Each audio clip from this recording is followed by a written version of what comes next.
Question में बोला है कि क्या बोला क्वेश्चन में, प्रवेश परीक्षा के गणित भाग में 70% आवेदक उत्तीर्ण हुए, 55% भौतिक भाग में उत्तीर्ण हुए और 30% भौतिक विज्ञान में उत्तीर्ण हुए। दोनों में उत्तीर्ण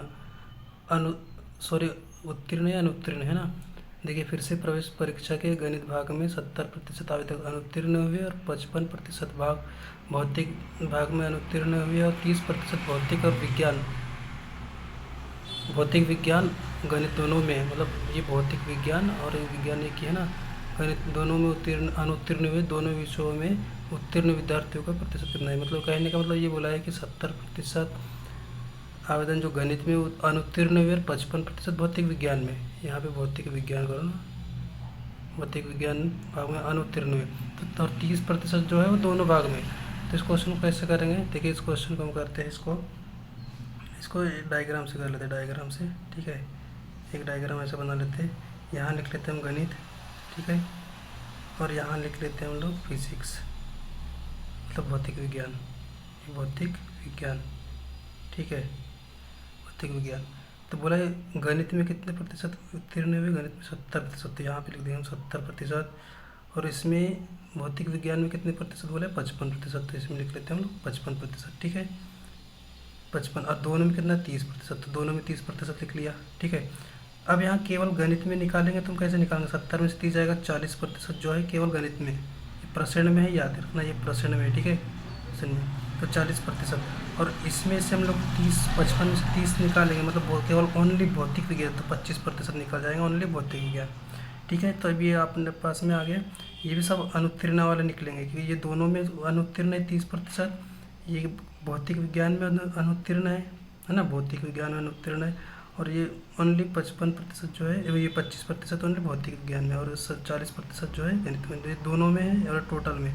तो यहाँ पे हम लोग कंडीशन निकालेंगे। अब इसमें कंडीशन कैसे निकालेंगे, जैसे मान लो ये गणित हो जाएगा, मैथ और ये जगह फिजिक्स है ना, तो इसमें हम कंडीशन निकालेंगे।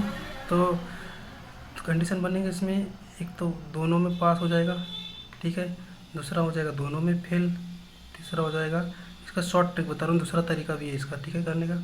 और एक हो जाएगा इसमें, एक में पास तो एक में फेल, और एक हो जाएगा एक में फेल तो एक में पास। ये 4 कंडीशन बनेंगे इसमें। ठीक है, कितनी कंडीशन बनेंगे, 4 कंडीशन। तो हमको निकालना क्या है, तो हमको बोला है हमको बोला है उत्तीर्ण विद्यार्थियों को प्रतिशत, दोनों विषय में उत्तीर्ण बोला है। दोनों विषय मतलब ये वाला निकालना है, क्वेश्चन मार्क ये निकालना है। तो दोनों में पास है ना, दोनों में पास, दोनों में फेल दिया है, दोनों में पास, दोनों में फेल। तो हमको ये दोनों में पास वाला निकालना है, ये दोनों में पास। ठीक है, ये दोनों में पास वाला निकालना है, दोनों में उत्तीर्ण बोला है। तो दोनों में फेल बोला है, तो दोनों में फेल कितना है, 30% है ना, ये दोनों में फेल है 30%। एक में पास एक में फेल है ना, एक में पास एक में फेल, मतलब 25%। एक में फेल एक में पास तो 25% आएगा, और एक में फेल एक में पास मतलब ये 40% का आ जाएगा। टोटल योग होना चाहिए 100, टोटल योग होना चाहिए 100। तो 100 इसमें जोड़ो, काउंट करो, 40 और 25 75, और इसमें कितने हो जाएगा, 70, 30 40 70 80 90 95, कितना हो जाएगा 95। तो कितने 95%, और 100 में अपने को 100 करना है, तो इसमें 5% अपने को और लग रहा है, तो इसका आंसर हो जाएगा 5%। ये शॉर्ट ट्रिक है ना, शॉर्ट ट्रिक किया। इसको दूसरा तरीके से भी कर सकते हैं है ना, अपने पास लेंदी हो जाएगा, इसीलिए हम लोग नहीं कर रहे। अब इसमें बोला है दो उम्मीदवार द्वारा लड़े गए चुनाव में एक उम्मीदवार को कुल मत का 40% प्राप्त है और फिर भी वह 600 मतों से हार जाता है, तब डाले गए मतों की संख्या क्या है। मतलब मान लो अपने पास 100% मत है टोटल, और एक विद्यार्थी को 40% मत मिले, ठीक है, एक विद्यार्थी को 40% मत मिले और एक को 60%, क्योंकि 100 में से ही 40 मिला तो एक को 60 है ना, दोनों में से। फिर बोला है कि ये जो 40% मत मिला है ना, और एक विद्यार्थी को, ये फिर भी वो 600 मतों से हार जाता है। मतलब इसमें देख लेते हैं हम लोग, 600 मतों से हार जाता है, तो ये कितने मतों से हार रहा है, मतलब ये अंतर कितने का है, 20 है ना, कि 20 मतों से तो जीत रहा है ना ये 20 मतों से। तो ये 20 का ही वैल्यू 600 दिया है, ठीक है, तो 0 से 1 का वैल्यू निकाल दिया, 2 3 6 मतलब 30, ये 1 का वैल्यू 30 निकल जाए। अब इसमें बोला है कि कुल डाले मत, तो कुल कितने मत है अपने पास में, 100 है ना, तो 30 का गुण मल्टीप्लाई 100 में कर दो, 30 मल्टीप्लाई में 100 3000, ये इसका आंसर हो जाएगा 3000। ठीक है, 3000 इसका आंसर हो जाएगा। नेक्स्ट क्वेश्चन की ओर बढ़ेंगे हम लोग, आगे चलते हैं ना। एक परीक्षा में एक विद्यार्थी को किसी संख्या का 3/4 भाग ज्ञात करना था। त्रुटिवश उसने उस संख्या का 3/4 भाग ज्ञात कर लिया, तो सही उत्तर से वह कितना 150 अधिक था, वह संख्या क्या है? तो कहने का मतलब ये है कि एक विद्यार्थी को 3/4 ज्ञात करना था, लेकिन उसने कुछ कारणवश 3/4 ज्ञात कर लिया। कितना ज्ञात कर लिया? 4, है ना। तो इसमें हम लोग देख लेते हैं इसको कैसे करते हैं हम लोग। फिर भी वो 150 मत से क्या होता है? अधिक प्राप्त होता है, अधिक मिल जाता है उसको। अगर अब तो इसका क्या करते हैं, एक कॉमन संख्या ले लेते हैं जो चारों दोनों में कट जाएगा ना। तो एक कॉमन संख्या ले लेते हैं जो दोनों में कट जाएगा। तो कॉमन संख्या क्या ले लेते हैं, मतलब एक प्रकार से हम बोल सकते हैं एलसीएम, है ना।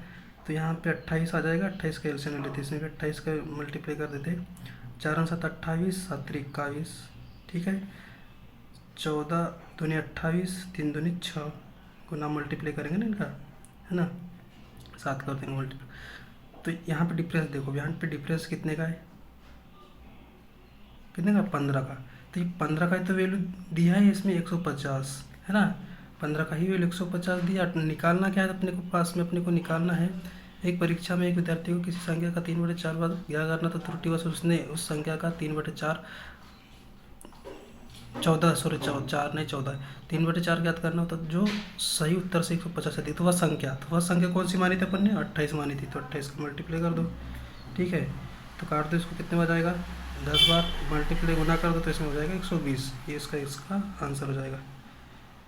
सॉरी 200 हो जाएगा। 200 मल्टीप्लाई कर देंगे तो 28 है ना यार, सॉरी 280, ठीक है। 280 इसका आंसर हो जाएगा, ठीक है। नेक्स्ट क्वेश्चन में देखें हम, इसमें क्या बोला है। नेक्स्ट क्वेश्चन में इसमें बोला है 1 सही 8/9 प्लस में 3 सही 2/7, ठीक है। 3 सही 2/7 माइनस में 2 सही 1/7 प्लस में 11 सही 1/6। तो इसको हम इसका करने का तरीका हम देखते कैसे करेंगे। इसमें देखो, इसमें सबसे पहले हम ये देखते हैं कि इसमें संख्या देख लेते हैं हम लोग। देखो एक ओनली 2 जो है ये माइनस में, बाकी प्लस में, ये भी प्लस में, ये भी प्लस में, ये भी प्लस में। तो इनको जोड़ दो पहले। तो 11 3 14 और 1 15, 15 में से 2 चला जाएगा तो कितना हो जाएगा? 13। कितना हो जाएगा? यहाँ पे लिख देते हैं हम लोग 13, ठीक है ना। 13 लिख देते हैं यहाँ पे, ये 13, ठीक है, प्लस में। अब यहाँ पे देखो 13, अब यहाँ पे बचा क्या है अपने पास में? 8/9, 2/7, 1/7, 1/6। तो इनके दोनों के हर समान है, तो इसमें से हम लोग पहले इसको सॉल्व कर लेते हैं। हम लोग हर समान है, 2/7 में से 1/7 जाएगा तो 1/7 ही बचेगा। तो इसमें लिख लेते हैं 8/9 प्लस में 1/7, 1/7 समझ में